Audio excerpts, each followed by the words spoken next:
नमस्कार, मी भाऊसाहेब कसबे. स्वागत आहे तुमचं माझ्या युट्यूब चॅनलमध्ये.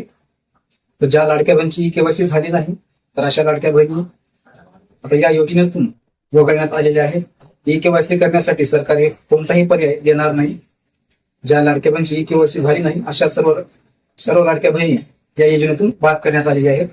आणि अशा लाडक्या बहिणींना आता जो काही हप्ता आहे तो मिळणार नाही, कारण ई केवायसी न झाल्यामुळे. तर ई केवायसी झाली नाही अशा खूप साऱ्या लाडक्या बहिणींना या योजनेतून वगळण्यात आलं आहे. तर या योजनेमध्ये प्रत्येक वर्षी ई केवायसी करायची असते.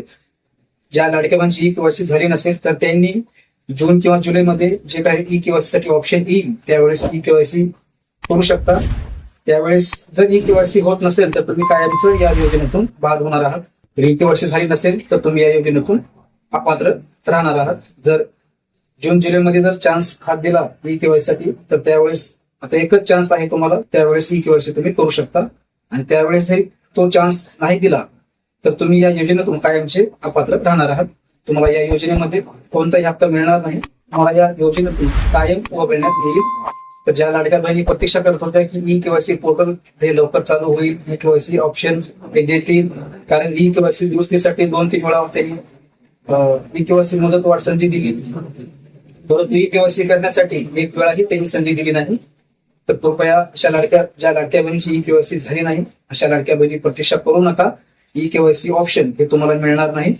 तर विनाकारण टाइम वेस्ट करू नका, कारण की सरकार दलिंद्र सरकार आहे. ज्या लाडक्या बहिणी गरजू लाडक्या बहिणी होत्या, खूप साऱ्या लाडक्या बहिणींना या योजनेतून अपात्र केलं आहे. हे सरकार फक्त मत घेण्यापुरतंच होतं.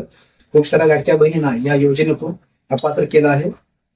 तर अशा ज्या लाडक्या बहिणीची केवायसी झाली नाही तर अशा लाडक्या बहिणी कायमच्या या योजनेतून बाद झाल्या आहेत. आणि कृपया प्रतीक्षा करू नका की केवायसी करण्यासाठी ऑप्शन येईल, कारण ते ऑप्शन तुम्हाला हे देणार नाही, ते कन्फर्म आहे. त्यांना जर ई केवायसी करण्यासाठी जे काही पोर्टल चालू करायचं राहिलं असतं तर ते तेव्हाच केलं असतं, परंतु ई केवायसी करण्यासाठी तुम्हाला हे कोणतेही ऑप्शन हे देणार नाही. कृपया आशावर बसू नका. तर भेटूयात नवीन माहितीसह, नवीन अपडेटसह. धन्यवाद.